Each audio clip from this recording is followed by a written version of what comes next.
welcome to Taxpayer Alert. I'm Al Segalla. I'll be your moderator. I'm also involved with the taxpayers and president of the Calaveras County Taxpayer Association.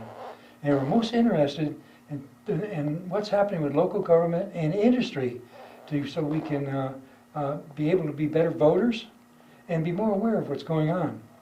Well, this program is no exception. We have as our guest Mike Albrecht, who is a registered professional forester. He's kind of the industry leader in Calaveras and Tuolumne County and knows just about everybody and everything. So we're very fortunate. We're going to cover a lot of interesting information. Mike, welcome to the program. Tell us a little bit about yourself. Well, first of all, thank you, Al, for having me on. I'm glad to be here, and I hope I can I hope I can live up to that introduction, knowing something about everything, but we'll see. I'll start by saying that I'm a native Californian. Grew up in California in the Santa Cruz Mountains. Went to Pescadero High School, and my dad ran a YMCA camp there, the San Francisco YMCA camp, which is about a 1,000-acre camp in the Redwoods. So that's how I got interested in forestry and into logging eventually. After I got out of high school there, I went to Doane College in Crete, Nebraska, and got a bachelor's degree in natural science. And then went on to Duke University and got a master's of forestry in 1977. I've been in the industry about 45 years. I've had a blessed career. I really feel lucky to have been doing what I've been involved in with timber in California. I was privileged to work for a company called Ultrapower after I got out of school and helped develop 6 wood-fired biomass plants in California. Those were plants that burned wood to make electrical energy. After that, I got into the logging business. I started working with Joe Martin Logging and Trucking, and then spun off and we started our own company called Sierra Resource Management. Did all that for about 35 years, and I've had some great people working for us. We specialize in forest thinning, trying to clear out the forest to prevent forest fires and make some wood products. And after that, I did some work for the Tuolumne County too, for the tree mortality program. We spent about 5 years as the tree mortality project coordinator, getting all the bark beetle trees cleaned up, and you're well aware of that around here, and worked on that. I am a registered professional forester and a licensed timber operator, and recently completed 2 years as president of the Associated California Loggers, which is a group around California with about 450 logging families and a great group of people, and I was honored to be their president. And now I'm serving as second vice president of the American Loggers Council. So staying very involved in logging and forestry and politics and the things that go on. And as I say, I've had a very great career, and I'm most blessed to have a wife. My wife is Vicki, who's been by my side the whole time. Really, most good things that I do, it's because she's pushing me right along. So really glad to have had her along with me. And I think that's about it, unless you want to know more. Well, I think there's an organization called TwoCare. Yeah. And I think you're active with that as well. Yeah, I've been president of TwoCare a couple times. That stands for Tuolumne County Alliance for Resources and Environment. That group, fantastic group. We've been pushing resource issues in Tuolumne County and Calaveras County for over 30 years, and just good local people trying to do the right thing for not only our forests but our water resources, our power resources, cattle, and agriculture in general, and a great group of people. Yeah, I think I remember a lady named Ginger Armstrong. Oh, yeah. Who had a block of wood, and when she spoke, she showed that block of wood, and we understood what it was all about. Yeah. It's called a prop. Yeah, right, yeah. Okay, Mike, one of the things that we're concerned about in this fire season, what has led us up to the crisis that we have, and how can we get out of it? Yeah, that's a great question to lead off with, this whole fire crisis, and I'm glad you started with that. And really, there's 3 main things, in my opinion, that affect have affected and are affecting where we are with fire. And number one is drought. We're in a severe drought. Number two is we have way too much vegetation on the landscape. And number three, the industry that deals with the vegetation, the timber industry, has been just decimated in California over the last 40 years. So drought, too much vegetation, and then not a real good way to deal with it anymore. And I'll parse those each down just a little bit. So drought, I think everybody understands drought. We usually, we talk about it in California, we talk about, oh, this is the driest year we've ever had, or in fact, the last 2 years are the two driest years we've had on record since the mid-1800s. So really is a drought. But California is noted for droughts, and we've had long-term droughts over the last 1,000 years, some droughts that have lasted 150 years each.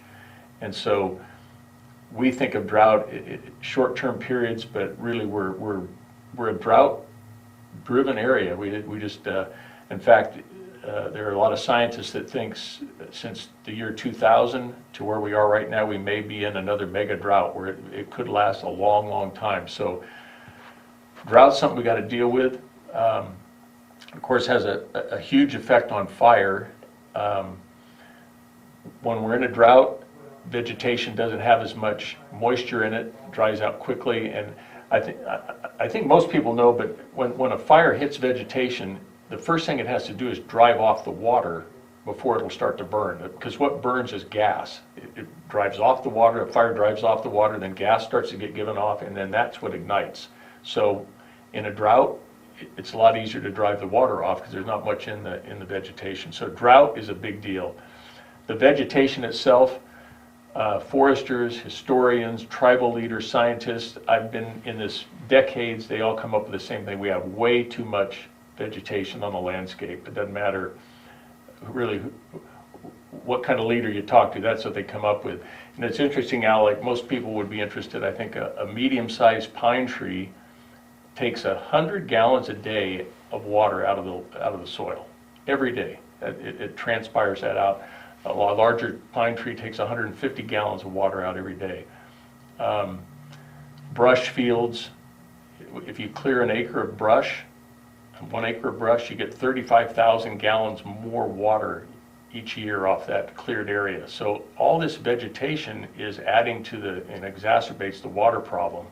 So too much vegetation combined with drought, and I'm going to read something real quick that a forester, an ecologist came up with. It's a study that just came out, and it says this study's published, and it says that we need to reduce our timber by 50 to 80% on our forests. So we need to space things out dramatically differently than we've got right now. And this is a brand new study, and it's going to really set, I think, forestry on its ear a little bit, because the Forest Service they don't do that. We don't thin it that much. So drought, too much vegetation, and then a timber industry that since 1980 has lost 150 sawmills in the state. Lost our biomass plants. We don't have near as many loggers. We've lost 50% of our trucking capacity. So our ability to manage the forest and do something with the product has also been decimated. So those things all add up to terrible fire seasons. Drought, too much vegetation, and not enough markets to do anything with it. So that's basically where we're at. How do we get out of that? I think that maybe that was one of the things you asked too, is how do we get out of that? First thing we got to do is the markets we have, we've got to protect them. The sawmills we have left, we've got to keep those going. And we also need to encourage new markets to come in, and some are coming in now. They're very interesting. There's some a big pellet plant proposed in Tuolumne County, huge, that would thin thousands of acres. It's being proposed to, in fact, they purchased the land to put in this pellet plant. There's also a plant being proposed that would make hydrogen gas for cars, for fuel, out of wood. That's a neat thing. So new markets coming in are something we really need to encourage. Another question that we have is, how much timber is there statewide that needs to be salvaged and logged? Do we have quite a bit? And will that affect the private landowners that are trying to manage their forest properties? Yeah, that's a really important thing for people to understand, particularly if they have timberland, anybody listening. We've had two major detrimental effects on our forest over the last the last decade. In the early part of this decade, the bark beetle hit. I think everybody remembers that. We had tremendous losses from the bark beetle. In Tuolumne County, as I remember, in 2012, we had about 45,000 dead trees standing in Tuolumne County. By 2016, that had grown to 8 million.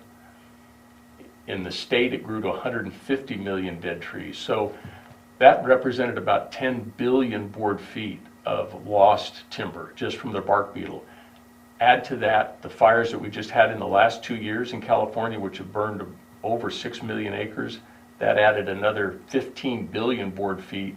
I know these are big numbers, but on top of that we need to salvage. So that's 25 billion board feet of dead timber from bark beetles and fires just recently. Our timber industry uses about 1.7 billion board feet a year. So that represents like 15 or I think that's actually 17 years of what our whole state industry could use just from those events right there. So the private landowner's stuck. There's nowhere to sell timber right now. The timber markets are flooded with bug-killed trees and fire-killed trees, and it's going to stay that way for a while. It's really a shame, but that's what we're dealing with. What's happening to the foreign markets? That's a good question. It raises a couple things. First of all, California, with all the forests we have, we're 1/3 forested, and we've been burning up all these forests, and the bark beetle's been getting them. We import 75% of our wood products into California right now from other states and other countries. America, as a whole, we have 800 million acres of forest in America. So our country's 1/3 forested. It's a wonderful, and we import 7 billion board feet. We're the second leading importer of lumber in the world. So we're depending on some of these foreign markets for our timber, which is absolutely ridiculous. We should be exporting timber to other countries. What's the comparison between the cost of logging and the price you pay for foreign timber? In other words, is it cheaper to buy the foreign timber than to produce it ourselves? Well, that's a complicated. We basically, yes. In some cases, we can get foreign timber cheaper, and a lot of it has to do with labor costs. And I'm not going to call it slave labor, but they don't pay, and they don't pay their workers near what we do. They don't have unions. And so the government in some cases, and Canada in some cases, subsidize the timber industry. So we're not necessarily on an even playing field with foreign markets. But in my opinion, that doesn't matter. We should make it a goal to be self-sufficient with timber products in California and in our nation, and then export to countries that don't have timber products. And there's a lot of countries out there that have decimated their forests. It's interesting, half the wood in the world, Al, is used for cooking and heating. And these are Wow. countries like Ethiopia and Cambodia that have stripped their forests. You can look in National Geographic and see people carrying lumber, sticks on their back for miles to take it back to their huts to cook. We should be exporting timber to these kind of places and helping those folks.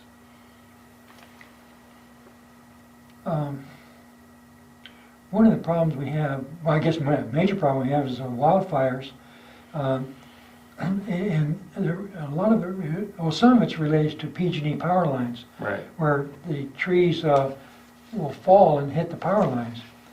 To me, it seems to be a no-brainer that those trees need to be removed, and maybe they might have some value for the timber industry.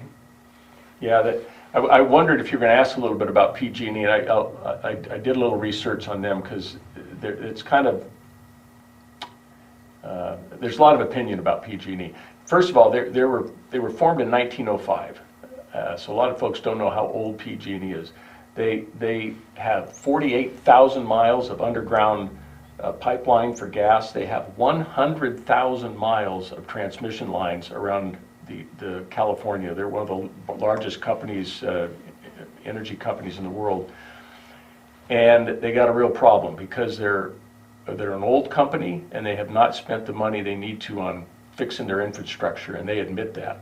So they're playing catch up in a hurry, trying to fix things. They're going to, I don't want to ramble on, but they've got some real problems with their power line and power pole infrastructure. They're taking out wooden poles, putting in steel poles. A lot of their lines are not insulated. It's just bare wire, so when trees do come on the lines, they start a fire. They know if they were insulated, just had some rubber coating over them. So they've got a plan to do 7,000 miles of that over the next few years, where new poles, new lines. They're going to put 10,000 miles of power line underground over the next decade, they hope, at the cost of $15 to $30 billion to do that. So they're taking some big strides to get things right. But the problem is, of course, over the last 6 years, they've been cited for starting 1,500 fires in California, and thousands of homes have been lost, hundreds of people have been killed, millions of acres lost, and so they got a long way to go to kind of dig out of that hole, and they're working on it. I know there's probably folks listening that don't have a high opinion of PG&E. Maybe they lost their home in the Butte fire, which was a PG&E start. It was something hit a power line. But I got to say that, in my opinion, they're a company that recognizes a problem. They're spending big money to try to fix it, and I hope they succeed, because we need the power. I'm thinking maybe the timber industry can collaborate, because many of these trees that are so dangerous to PG&E that are growing outside of their easement, they could have timber value, and maybe there could be collaboration between the timber industry and PG&E to try to identify and locate those trees and get them down as quickly as possible. Yeah, that really worked well during the bark beetle attacks back in 2014 through 16, because we didn't have the huge fire salvage on top of it back then. So we did salvage a lot of the bark beetle trees that were going to hit the power lines. They came out, we got them to the mills, and we got a lot of that salvage just along roadways and power lines. We weren't able to get out in the forest and get much done, but Right. PG&E worked real closely with the counties getting that wood out.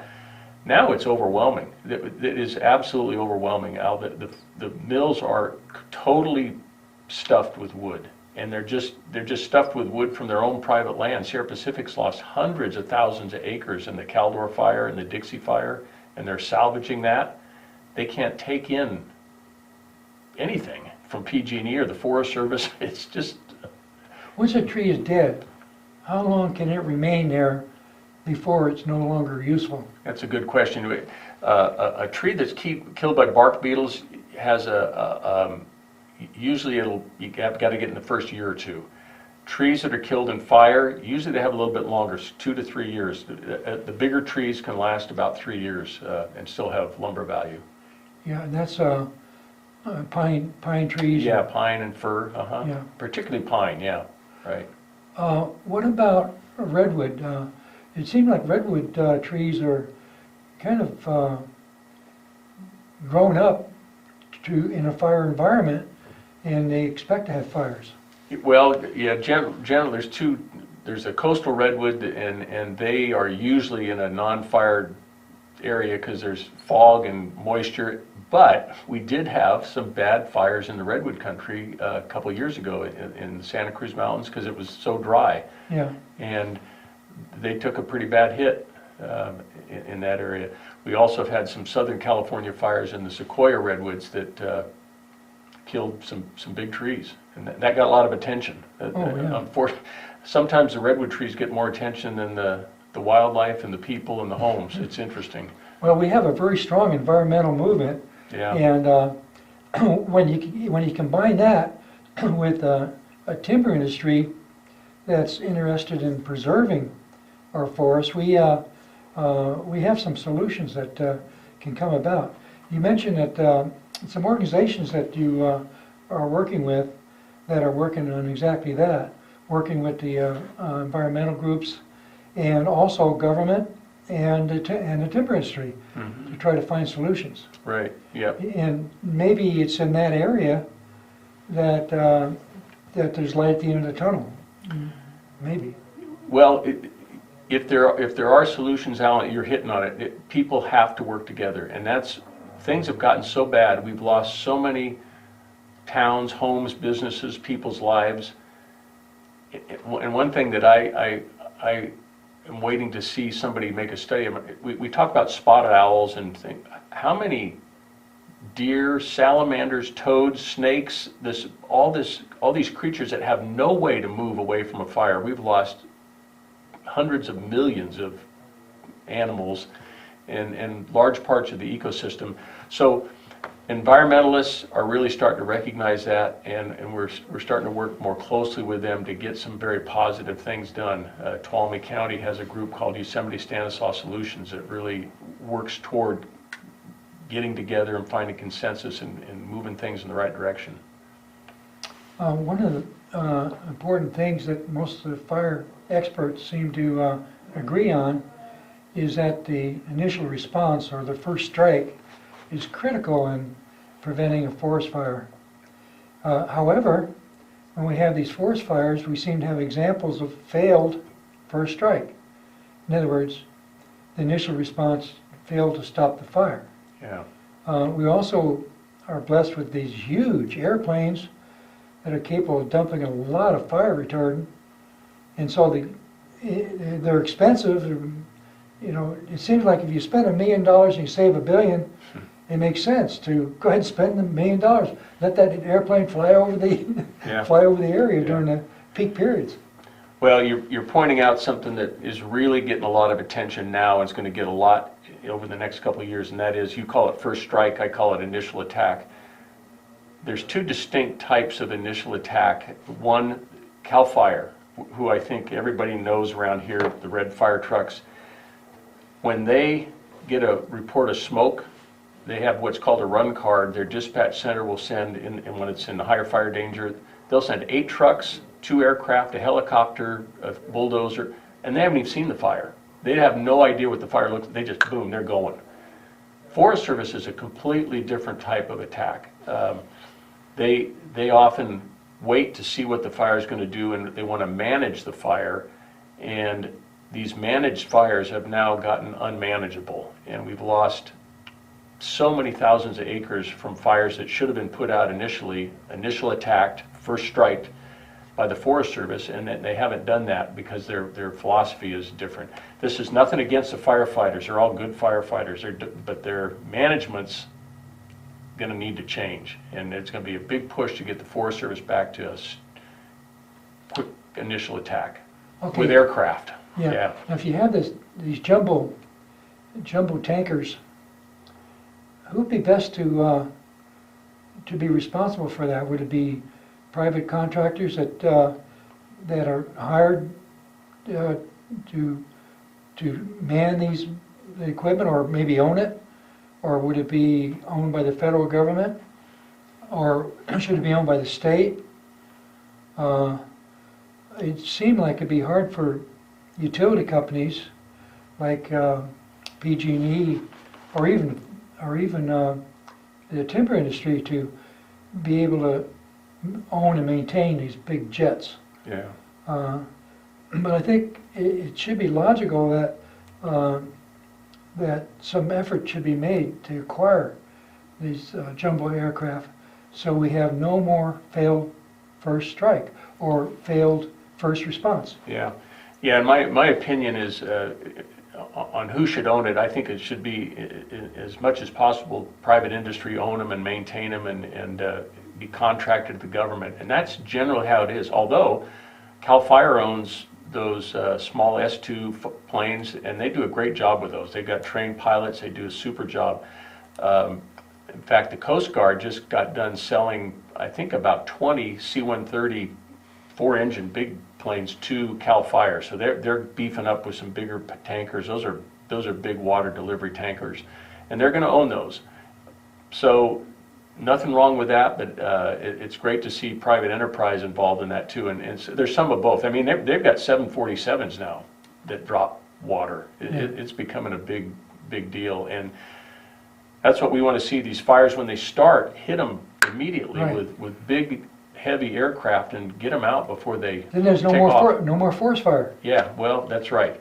Yeah, the Tamarack fire. I don't know if the audience knows much about that, but that was the fire that burned on into Nevada, burned up Markleyville. That was one tree smoldering for over a week that didn't get. One helicopter drop could have put that out, and the Forest Service decided, no, it's okay. We're going to manage that. Take a look at it later. And a wind came in, and 70,000 acres later was gone. But, wow. Well, of course, wind is a terrible thing in fire because the embers go way ahead of the fire, right, starting more fires. right. But if we can get the forest thinned out, if those embers go way ahead and hit a thinned out area, they don't necessarily take off like they do now. We really, if we could get our forests, what I always like to tell people, if you can get them where you could ride a horse through them, that's how a forest should look. Oh, okay. That's a good way to visualize. If you're looking around, and go, you know what? Yeah, I could ride a horse through that. I couldn't. I don't ride a horse very well, but you can imagine it. Then yeah, that's a good model. I kind of I remember the terrible times that we had with these fires, and I always thought that there ought to be a better way. And apparently, we're touching on the better way, and it looks like it's starting to unfold. The question is, will there be a large enough budget committed to the first response, or not? Yeah, the government right now, both state and federal, are they're allocating billions of dollars to this, and that's good. In fact, the federal government just put a $50 billion commitment toward firefighting efforts over the next 10 years. $50 billion. This is huge. They'll buy a lot of airplanes and they'll hire a lot of people. But what we need to do is put that money not to firefighting just, but to getting the forest thinned out, preventing the fire, instead of reacting to fighting the fire. And that's where we want to see the emphasis. Okay, $50 billion over 10 years. Okay, that's like a $500 million per year. All right. In a given year, how much loss do we have from forest fires? In California? In billions, yeah. Well, as I said, we lost 15 billion feet in the Dixie, all the fires, Caldor, Dixie, and some of the others in the last 2 years. And I mean, it's a multi-billion-dollar loss. How many billion? Are we talking 10 billion, 100 billion? I would venture to say it's in the 10 to 20 billion dollar range, something in that. I really don't know, Al, to tell you the truth. I haven't calculated that out, but it's huge. Well, I'm just looking at what's evolving here. We're anticipating spending $500 million per year. Well, this will be nationwide, that allocation. Oh, okay. So it's not just to California. This is a sure, national. Oh, darn. Yeah, it's a I was looking forward to have no more fires in California. Yeah, California is actually getting about 2.3 billion from the state.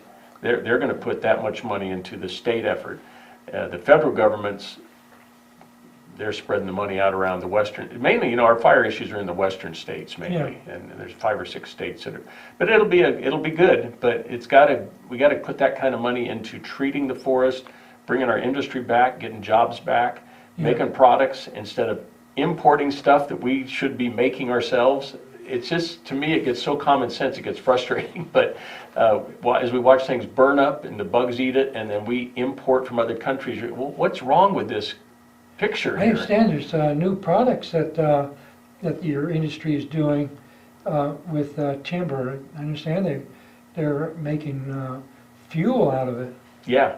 There's I was mentioning there's hydrogen. Hydrogen now runs buses and taxis around there experimenting with it. So hydrogen is a good fuel. We Yeah. remember Back to the Future with that, Yeah. that guy made that hydrogen car or something.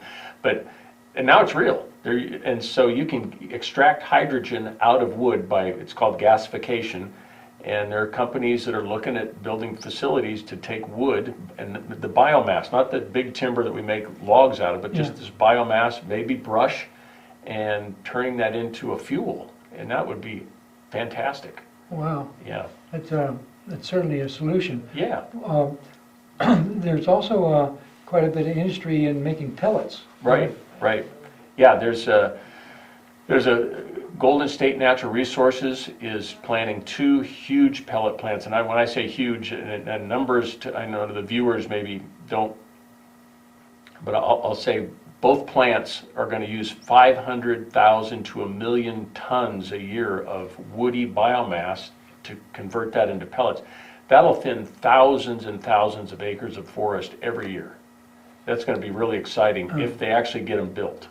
And they're a couple of years away, but those plans are out there, and that's really good. You know, Yeah. and people are looking ahead. Hey, how can we use these products, or how can we make products out of this excess timber and excess biomass? And that's how these power plants got started 15, 20 years ago. They said, hey, we can make electricity by burning wood instead of coal. And so we had all those built in California. Now Yeah. this is kind of the next phase. Hey, let's make some pellets and make some hydrogen gas, I guess.